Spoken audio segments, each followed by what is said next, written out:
ইসলামী Dariyapur union শাখার উদ্যোগে গণসংযোগ নির্বাচনী গণসংযোগ আমাদের মাঝে প্রধান অতিথি উপস্থিত আছেন এ জেলার সংগ্রামী আমির জননেতা জনাব মৌলানা তাজউদ্দিন খান, মেহেরপুরে 1 আসন সংসদ সদস্য প্রার্থী, এখন আমাদের মাঝে আমাদের প্রিয় রাহাবার কথা রাখছেন।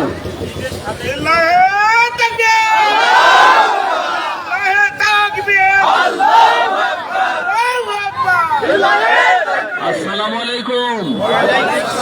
প্রিয় ভাইরা, ভালো আছেন সকলে? আমরা আসরের পর থেকে আমরা গণমানুষের সাথে সাক্ষাৎ করেছি। গণমানুষের প্রত্যাশা আকাঙ্ক্ষা আগামী দিনে ন্যায় এবং ইনসাফ ভিত্তিক সমাজ, একটা কল্যাণ রাষ্ট্র।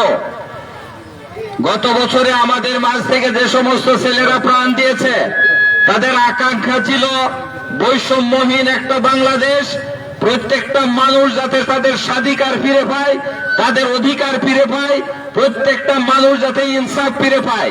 বাংলাদেশ জামাত ইসলামী চাচ্ছে আগামী দিনে ন্যায় এবং ইনসাফ ভিত্তিক একটা সমাজ, একটা কল্যাণ রাষ্ট্র প্রতিষ্ঠা করতে, যাতে প্রত্যেকটা মানুষ তার অধিকারকে ফিরে পেতে পারে। আজকের গণসংযোগে আমরা ভাইদের এবং বোনেদের কাছ থেকে অভূতপূর্ব সাড়া পেয়েছি।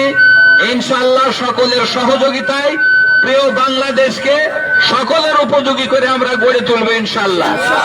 প্রত্যেককে সালাম জানিয়ে আজকের গণসংযোগ এখানে শেষ করছি। আল্লাহ হাফেজ। আসসালামু আলাইকুম ওয়া রাহমাতুল্লাহি ওয়া বারাকাতুহু।